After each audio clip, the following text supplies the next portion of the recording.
Military technology keeps advancing at an incredible rate. If you think back to World War II and see the weapons compared to today's weapons, it's simply mind-boggling just how far advanced things are becoming. And from the looks of it, warfare is poised to become more dangerous than it ever was.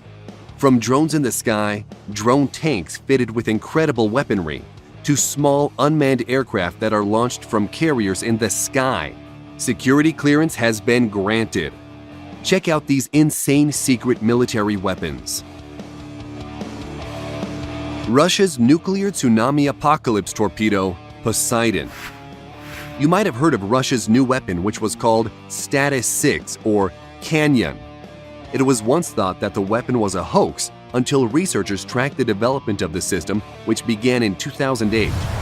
The torpedo was renamed Poseidon after the Russian military polled the public for a new name, although some say it should have been called the worst weapon ever. The Poseidon is said to have the ability to nuke entire coastal cities into oblivion and can trigger giant tsunamis. It is the largest torpedo ever built, measuring a ridiculous 65 feet long and it's 6.5 feet in diameter. This torpedo is designed to make long treks across entire oceans before detonating a massive 100 megaton thermonuclear warhead against a coastal enemy target. That's twice the explosive power of the Tsar Bomba, but some say that the weapon could only have a 2 megaton warhead.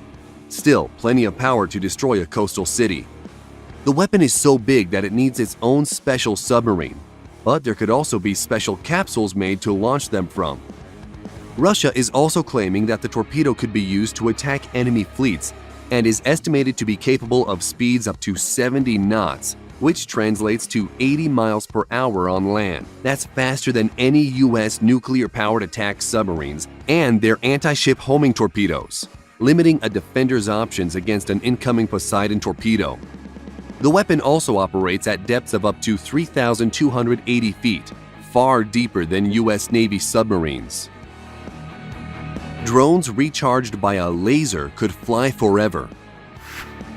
The Defense Advanced Research Projects Agency has developed a drone that has solar panels that are built into the wings and batteries in the fuselage. The batteries provide the power, but as they begin to drain, drone operators aim a laser beam at the solar panels, which recharges the batteries. This means that the drone could stay in the air forever as long as there is an operator to charge it. This sounds cool, but there are a few problems with it.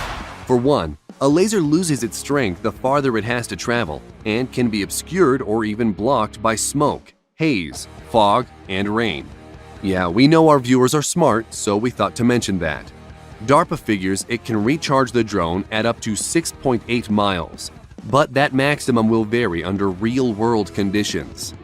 DARPA calls their drone the Silent Falcon, which could fly for weeks and complete a mission without ever having the need to land. China's giant ionosphere zapping radar. This weapon developed by the Chinese is described as a high-powered incoherent scatter radar and is supposed to bounce radio waves off the Earth's high-altitude layers of charged gas called the ionosphere. The Chinese facility will be similar to United States HAARP in many ways, which had a bunch of conspiracy theories surrounding it, including government-sanctioned weather control, human-made earthquakes and tsunamis, and was said to be able to cause mental disruption throughout a region. The Chinese facility is on the densely populated island of Hainan, beside Sanya, a beachside city bigger than Miami or Honolulu with more than 400,000 inhabitants. Despite all these conspiracy theories, it is said that it could be possible the system could blank out ELF communications and selectively interfere with other satellite communications that would severely affect any submarine operations in the South China Sea. China could even use the new array as a transmitter for ELF radar to detect submarines at long range. Project Thor. Although this project has some limitations with our current technology, it's something that is still on the table. We're talking about a weaponized meteor strike. In the 1950s, a Boeing operations researcher by the name of Jerry Pournelle envisioned a weapons system armed not with conventional munitions or chemical explosives, but massive rods forged from the heavy metal tungsten, which would be dropped from suborbital heights. It was called Project Thor, but others named it rods from God. Weapons researchers refer to it as a kinetic energy projectile, a super dense, super fast projectile that destroys everything in its path. Imagine a 2,000-pound, 20-foot-long and 1-foot-thick tungsten rod about the size of a telephone pole dropped on a target from space and reaching sound barrier-breaking speeds. It would be capable of penetrating hundreds of feet into the Earth's crust, and the destruction would be the equivalent of a nuclear blast, but without the fallout. But it has its problems because boosting enough of these into space would be very costly, and each rod itself would cost $600,000. But there is a rumor that the Pentagon is still looking at this weapon. Juliet Marine Systems Ghost. The Ghost is an advanced supercavitating stealth ship that reduces hull friction to 1/900th that of conventional watercraft. The Ghost uses a gyro-stabilized dual pontoon supercavitating hull that can run at top speeds through 10-foot waves. Called the Small Water Plane Area Twin Hull, or SWAT, it is controlled by 22 computer-controlled underwater control surfaces. When at rest or moving slowly, the Ghost sits in the water on its centerline module. At 8 knots or faster, the high-grade marine aluminum buoyant hulls lift the vessel and achieve full stability.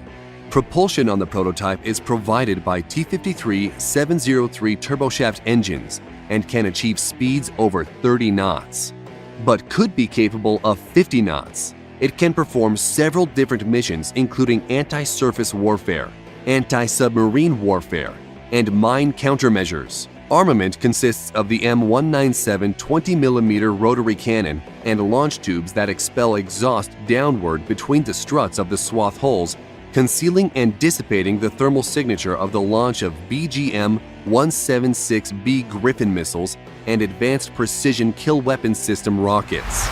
The Ghost has a crew of 3 to 5 sailors and can be dismantled to fit in the C-17 Globemaster III for transport. Each Ghost ship costs around $10 million to produce, a drop in the bucket for comparative military vessels. Sea Dragon weapon. The U.S. Navy and an unknown defense contractor are working on a new missile the service says will give its submarines a new, disruptive offensive capability to take on enemy ships. It's called the Sea Dragon, but no one is really sure what it is because it's top secret. However, it is known that the missile uses some current technology and could be the SM-6, which is designed to be launched by U.S. Navy Arleigh Burke-class destroyers and Ticonderoga-class cruisers to defend the fleet from cruise missiles, manned aircraft, unmanned aircraft, and even short-range ballistic missiles. The missile's only drawback is, originally designed to shoot down flying targets, it has a fairly small blast fragmentation warhead. The SM-6 is supersonic and can fly at 3.5 times the speed of sound, or about 2,685 miles an hour. It also has the fun trick of taking targeting data from other Navy assets, including the E-2D Advanced Hawkeye Airborne Early Warning and Control Aircraft and the F-35 Joint Strike Fighter. So imagine a missile that can be fired from a ship and then controlled by a fighter jet and then directed to hit its target. Kalashnikov drone tank. Military drones are on the rise, and many of you are probably familiar with the unmanned U.S. Predator drones that are equipped with advanced targeting systems and can carry 500-pound bombs and deliver those weapons to the target accurately. With this in mind, it would seem logical that ground-based drones, such as the Kalashnikov drone tank, would be the next generation weapon to enter warfare. Russia's Uran-9 combat drone packs some serious firepower, with one 30mm 2A-72 automatic cannon and 4 9M120 1-Attica anti-tank guided missiles. It is 16.7 feet long and weighs approximately 10 tons. It may look impressive, but it had trouble with the fundamentals, not only of armored warfare, but warfare by remote control. The remote-controlled combat vehicle lost contact with ground control stations only 1,000 to 1,600 feet from its manned control station, suffered from an unreliable gun and suspension system, and could not target enemies while on the move. The remote fire control system is also a problem, with the two A-72 experiencing a lag before firing 6 times and an outright failure once. The drone tank was first tested in Syria and, despite its failures, could be a weapon that Russia continues to develop. Tank-killing quadcopter drone. The armed forces of Belarus have demonstrated a new quadcopter drone that can carry a tank-killing rocket launcher which carries an RPG-26 single-shot rocket that is remotely fired by the drone operator. While the drone is of questionable effectiveness as a tank destroyer, it is a deadly harbinger of things to come on the unmanned battlefield. The type of drone is unknown, but the design appears to be a quadcopter capable of lifting at least 7 pounds. But the RPG it can carry has a range of about 250 yards, and the warhead it has can penetrate a 1.7-foot thick plate of rolled homogeneous steel armor, which is the standard metric for armor plating. However, the RPG-26 can't penetrate enough armor to take out an American M1 Abrams main battle tank, at least not head-on anyway, and it probably can't penetrate the M1's flank armor either. But a rocket-firing drone could conceivably maneuver to shoot at the top or rear of a tank, where armor is thinnest. The Belarusian tank drone is the start of what could become a very uncomfortable trend for Western tankers. Iron Curtain. With the name of Iron Curtain, you might think this is a secret Russian military weapon, but it's not. The US Army is testing a system designed to protect military vehicles smaller than tanks from attacks. This Iron Curtain uses a combination of sensors and downward-firing projectiles to stop incoming rockets and missiles from striking vehicles by setting off their shaped-charged warheads before making contact with its target. With the Iron Curtain installed, the vehicle is surrounded with radar and optical sensors. The outward-looking radar picks up any incoming missiles as they approach, while the optical sensors spot it in milliseconds before impact and trigger the downward-firing interceptors. The US Army tested the Iron Curtain back in 2013, and it apparently got a perfect score. So, it's been tested against rocket-propelled grenades, but how it fared against anti-tank missiles remains top secret. Gremlins aircraft carriers. The idea of an aircraft carrier that operates in the air is not a new idea. And aside from the fictional flying aircraft carrier, the helicarrier, which appeared in the American comic books published by Marvel Comics, it would seem that this is an impossible feat. But not so fast. The Defense Advanced Research Projects Agency has selected defense contractor Dynetics to develop a small unmanned aircraft which can be launched from any warplane and even recovered in mid-air. These small aircraft are codenamed Gremlins and are tiny, dangerous armed drones which are reusable and reconfigurable.